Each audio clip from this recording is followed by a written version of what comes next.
Boa tarde. Até o dia 3 de setembro, a TV Brasil está exibindo entrevistas com os candidatos ao governo do Maranhão nas eleições deste ano. A ordem e as regras das entrevistas foram definidas previamente com os assessores dos candidatos. Eu e o jornalista Madison Euler faremos 12 perguntas propositivas de temas diversos, com tempo médio de 1 minuto e meio para a resposta. Ao final da entrevista, o candidato terá 1 minuto para as considerações finais.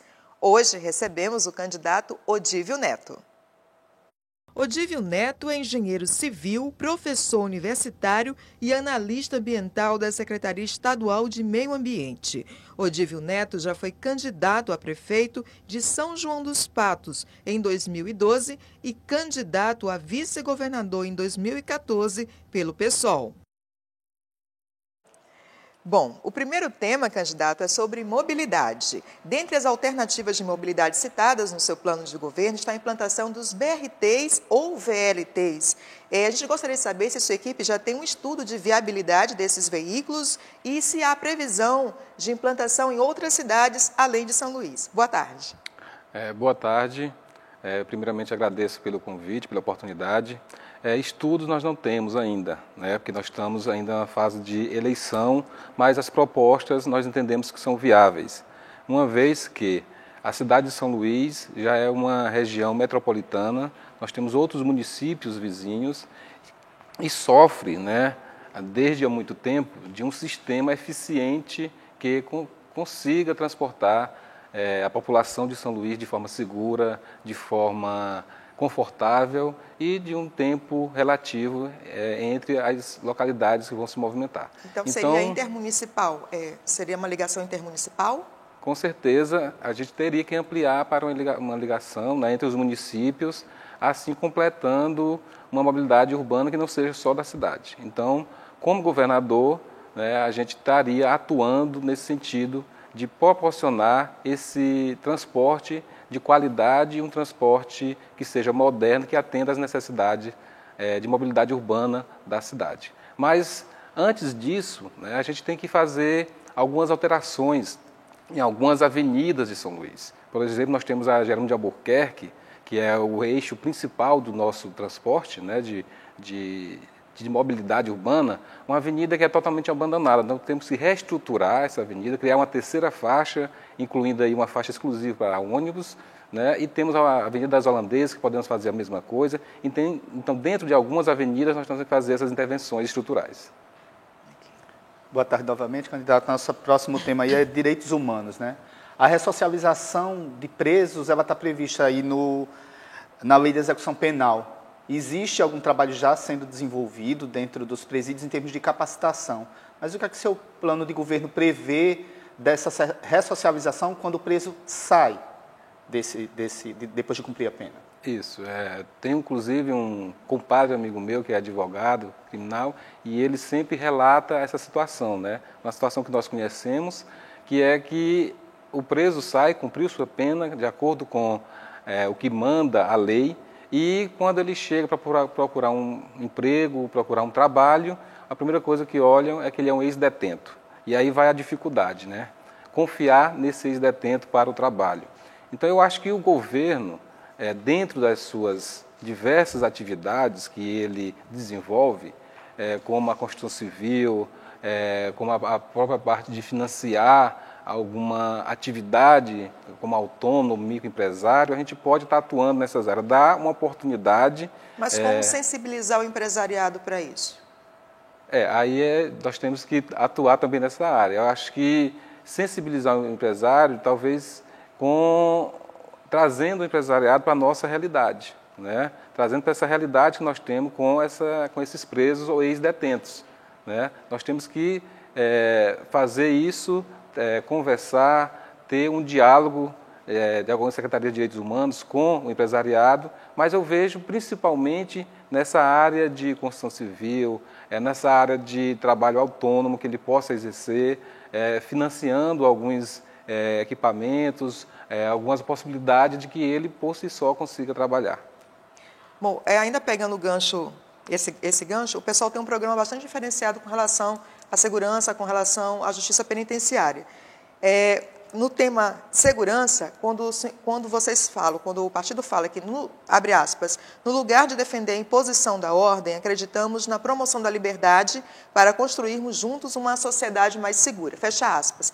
Como, candidato, aplicar esse conceito, por exemplo, no combate a facções criminosas que já foram responsáveis, inclusive, por ataques criminosos que resultaram em mortes? Certo. O que é essa liberdade?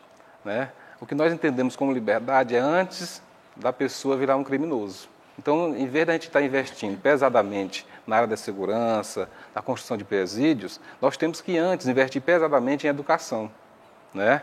Em geração de emprego e renda. E aí, nesse ponto, nós, por exemplo, do PSOL e PCB, nós fazemos uma coligação, e esse plano de governo representa essa coligação, nós vamos ampliar os investimentos em educação. Hoje o Estado faz o mínimo, faz o que a Constituição manda, 14%, 15%. Nós vamos dobrar os investimentos em educação. Nós vamos mudar a prioridade do que é gasto hoje com o dinheiro público. Em vez de estar gastando o dinheiro público com certas atividades econômicas, incentivando certas atividades econômicas que não beneficiam a população, no modo geral, né, beneficia alguns setores da nossa população, bem pequenos, nós vamos, então, inverter esses investimentos com a geração de emprego e renda, e nós vamos inverter pesadamente na educação. Como o senhor falou, isso é uma coisa anterior, mas vamos trazer para a população carcerária hoje, que nós sabemos que hoje as facções representam uma grande mazela dentro do Estado, dentro do país. Qual seria o plano para combater o crescimento dessas facções? Principalmente, eu acho que você tendo uma alternativa ou aplicando penas alternativas para aqueles presos que são de pequeno, digamos assim, de pequena potencial, né, dos crimes que chamamos de pequeno porte, né, e evitando que esses presos tenham contatos com o sistema prisional, com essas facções, porque é lá na cadeia, é lá no presídio que isso se amplia. Quando chega lá nesse presídio, um preso que não tem nada a ver, às vezes, com nenhuma das facções, ele tem que escolher uma ou outra, porque senão ele é eliminado do sistema. Né? Então, a gente tem que fazer isso, tem que fazer a desencarcerização dos presos, justamente com isso, junto com o sistema judiciário, na questão de dar essas penas alternativas. Nós temos hoje quase 30% dos presos que eles não tiveram uma pena. A gente precisa concluir a ideia, candidato, para ir para o próximo tema. Tudo bem. Agora a gente vai falar de meio ambiente e foi uma pergunta feita por uma telespectadora da TV Brasil. Vamos acompanhar. A gente está preocupado um pouco com essa questão do meio ambiente, do lixo, que não tem uma coleta seletiva efetiva na cidade, né? Mas principalmente com as nascentes dos rios. É sobre isso que eu quero saber. O que o candidato tem para oferecer nesse quesito. Certo.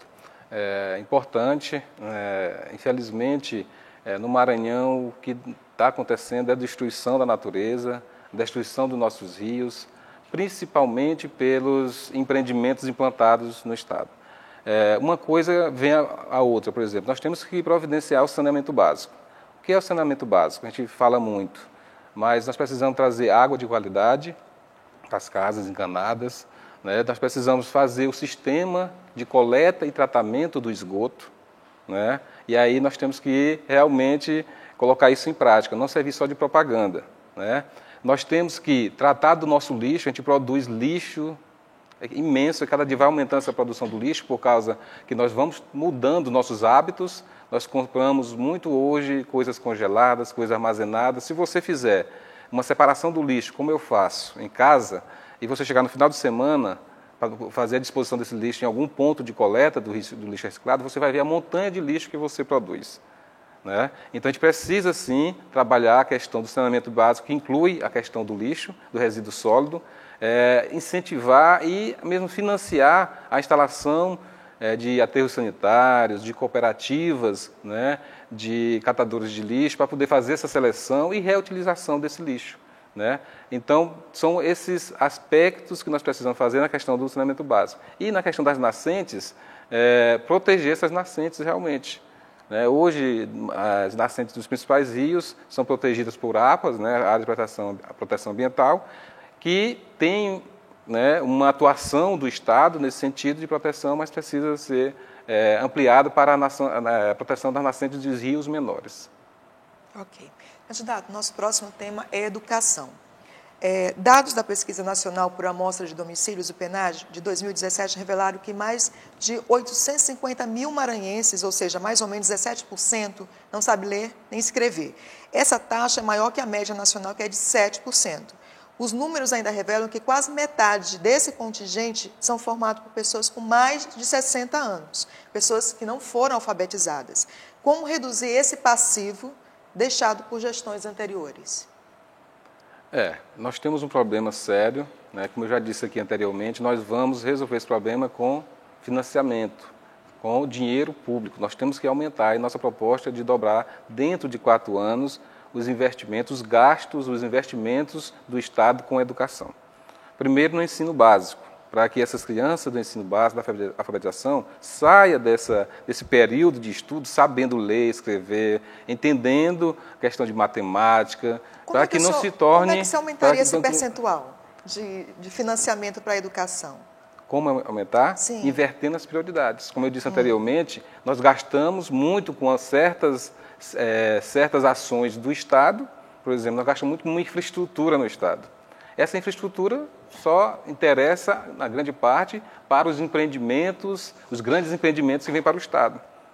E aí nós vamos primeiro investir na educação, primeiro investir na produção de emprego e renda, depois nós vamos investir nas outras coisas. Nós temos que fazer essa inversão de prioridades, senão o Maranhão não vai sair desse estado de empobrecimento que nós temos.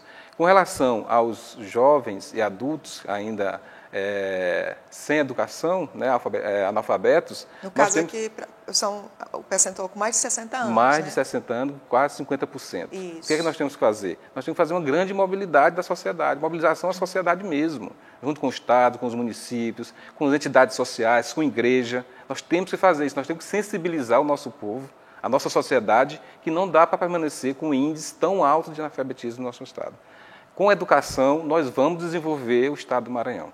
A nossa visão é essa. Se nós não tivermos educação de qualidade, nós não investirmos em educação pesadamente, que nós precisamos fazer isso, e dentro de 4 anos a nossa proposta é de dobrar esse investimento, nós não vamos sair desse estado, né, de subdesenvolvimento que nós temos. Um outro ponto aí de subdesenvolvimento, aproveitando aí o gancho, é a questão da cidadania, que é outro ponto que a gente trata agora. O déficit habitacional do Maranhão é absurdo em termos de pessoas que não têm moradia. O desemprego fez as pessoas não terem mais condição de pagar aluguel e foram para as ruas. E se a gente for falar de rios e palafitas construídas na proximidade dos rios e das praias, então o número fica absurdo. Dentro do seu plano de governo, qual é a sua ótica, qual é a sua visão para tentar diminuir esses números de déficit? Isso. É claro que nós passamos por uma crise, né, no nosso país, econômica, política. Isso reflete nas questões de emprego e renda. Mas eu acho que o Estado maranhense ele fica muito na dependência, né, das ações, das políticas públicas do governo federal. Por exemplo, o governo federal implantou uma política desde o governo passado, que é o Minha Casa Minha Vida. Então nós ficamos nessa dependência, achando que o governo federal tem que fazer tudo, né? E nós não achamos isso. Nós discutimos, inclusive, até de refundar a Coab, para dar uma importância à habitação popular. Nós temos vários conjuntos, e aí não só aqui na região metropolitana, que foram construídos através da Coab.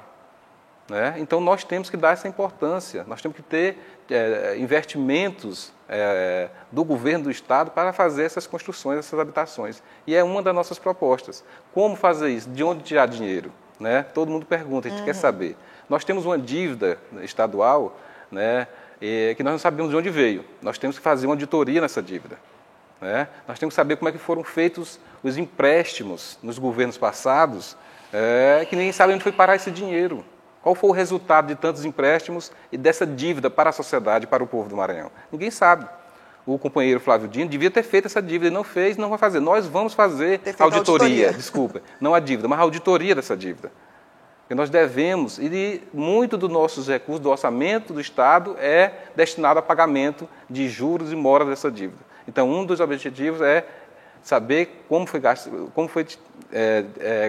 esse dinheiro, de onde foi feito, que em termos de contrato foram feitas essas dívidas que nós temos hoje. Ok. Olha, a gente vai fazer um rápido intervalo e na volta o candidato Odívio Neto continua respondendo as perguntas. Até já.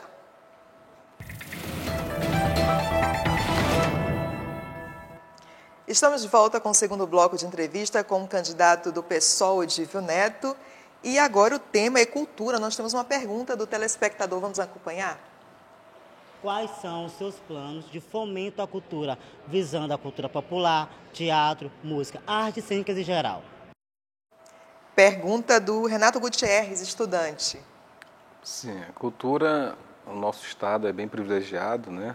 Nós temos várias atividades que, inclusive, é muito bem respeitada fora do país. Quem chega aqui, quem conhece, fica muito satisfeito, elogia muito a nossa cultura.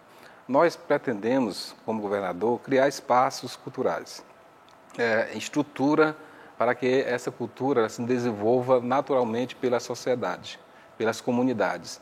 Então, essa infraestrutura seria o quê? Espaços mesmos, prédios, né, destinados a todos os tipos de atividades culturais, onde nós tínhamos locais para exposição, locais de teatro mesmo. Então, seriam espaços amplos, construídos nas periferias da nossa cidade, que nós geralmente construímos esses espaços, geralmente nas áreas centrais, e as periferias ficam sem essa cobertura. E lá, sim, as pessoas, né, as entidades sociais iriam administrar esses espaços, iriam produzir, criar e assim utilizar esses espaços para a cultura.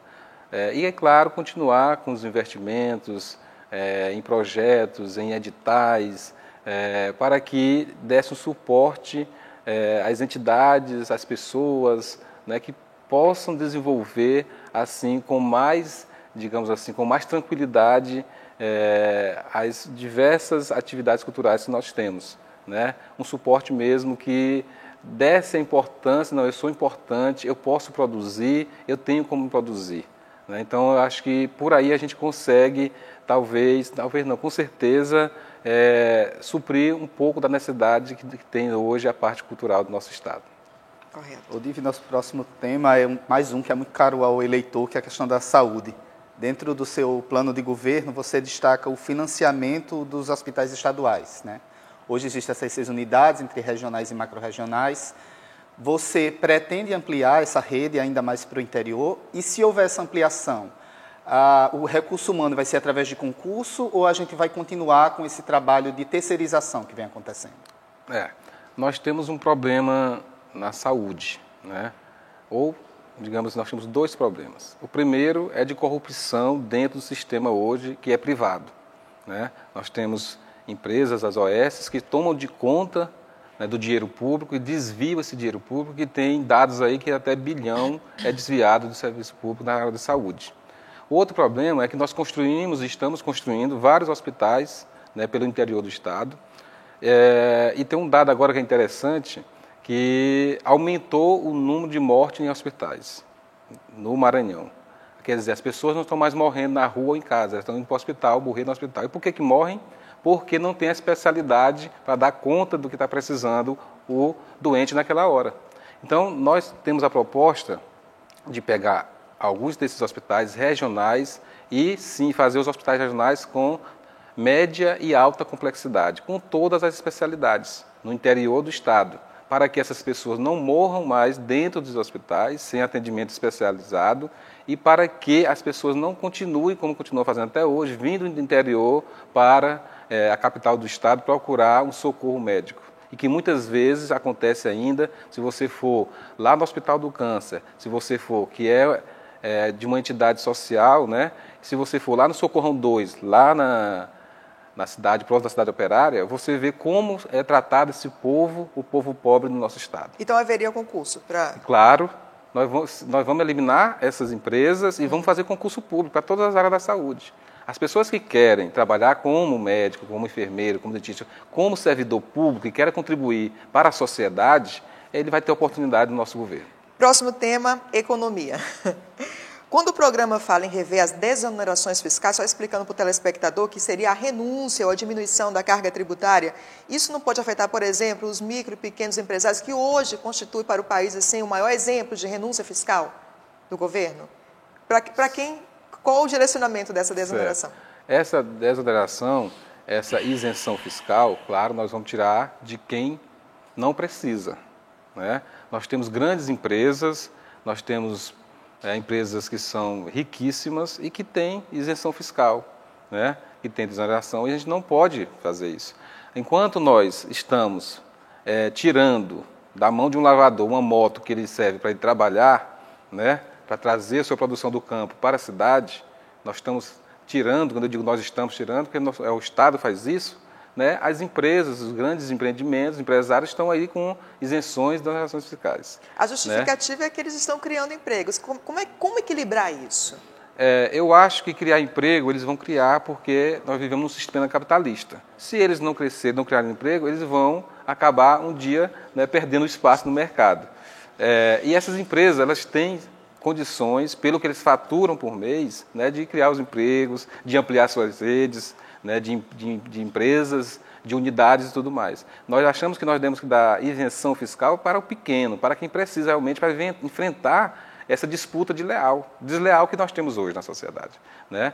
Então, é com essa intenção que nós queremos fazer com que a economia do Maranhão ela se reverta, não fique refém de algumas empresas, de grandes empreendimentos, enquanto isso, o médio, o pequeno, o micro, não tem essas oportunidades. Nosso próximo tema agora é diversidade. Dentro do seu programa de governo, você prevê que o esporte como ferramenta de desconstrução de práticas racistas, sexistas, machistas e homofóbicas. De que forma isso pode acontecer na prática? Na prática, nós podemos estar dando oportunidade para essas minorias e também para as maiorias, no caso das mulheres, né, poderem se desenvolver, poderem praticar esse esporte, poderem, não um esporte competitivo, né, nós queremos um esporte que ele seja como se fosse uma atividade de lazer. E aí, a partir daí, quanto mais gente participando do esporte, dessas atividades, aí sim a gente pode fazer uma seleção desses para o esporte competitivo. E aí nós temos que dar a oportunidade mesmo, né, sem discriminação dessas minorias, tratando todo mundo como iguais. E cada especificidade, aquilo que vier dessas minorias, nós vamos estar conversando, estar atuando para que essas minorias sejam atendidas quanto a maioria, né, quanto os outros que não se encaixam nessas categorias. Então, eu acho que por aí, ouvindo essas minorias, é uma coisa importante que nós vamos fazer no nosso governo. Nosso governo tem um mote, digamos assim, de inverter as prioridades com o dinheiro público e a participação popular. Então, com certeza, essas minorias vão estar inseridas dentro do governo e vão dizer o que querem que seja feito dentro do governo. Comunicação pública. Chamou a atenção da gente no plano de governo que vocês destacam também a criação de centros de produção cultural com ênfase em web TV e rádios comunitárias. Como é que funcionariam esses centros? Onde funcionariam? Qual tipo de conteúdo que seria divulgado? Nós temos um problema de comunicação no nosso estado, que nós gastamos muito, né? E o pessoal chama de comunicação. Eu acho que gasta muito e com propaganda. Nós temos que ter uma atuação da comunicação na formação, digamos assim, na orientação das pessoas em nosso estado, da comunidade, da sociedade. Por exemplo, nós temos algumas atividades que são feitas e nós não comunicamos antes. A questão volta a falar dos motos, das carros que são apreendidos porque está com o IPV atrasado, porque não pagou o emplacamento, essas coisas. Mas nós temos que antes comunicar à sociedade que vai ser feita tais atividades. E para comunicar essa sociedade, nós vamos, além de usar os meios tradicionais, né, da mídia normal, que cobra caríssimo por isso, e nós vamos diminuir a participação das empresas de comunicação, como rádio, televisão, que são privadas, né, nós vamos diminuir bastante os nossos gastos com isso e utilizar justamente as rádios webs, as rádios comunitárias, e essas comunicações ela pode estar inserida dentro daqueles espaços culturais que nós temos lá, porque tem tudo a ver, né, educação, cultura, comunicação, tanto que o nosso plano e juventude, tanto no nosso plano de governo, o primeiro item é isso, educação, juventude, cultura e comunicação. Candidato, aí, falando de plano de governo, praticamente em todos os 6 candidatos vinculam muito escola e esporte, né, dentro do plano de governo. Como tornar esse esporte acessível, independente, inclusive, da pessoa estar ou não dentro de uma sala de aula? A questão de idade, por exemplo, o idoso que a gente tocou há pouco tempo. Como tornar o esporte acessível para todos? A gente entende que a escola ela não pode ser só um local que você vai aprender uma educação formal para a vida, né? Nós entendemos que a escola, além da educação formal, ela pode trazer a cultura para dentro dela, ela pode trazer o esporte, né, para ser atuado dentro dela, pode ser a comunicação, né? Então, eu acho que a escola pode desempenhar esse papel.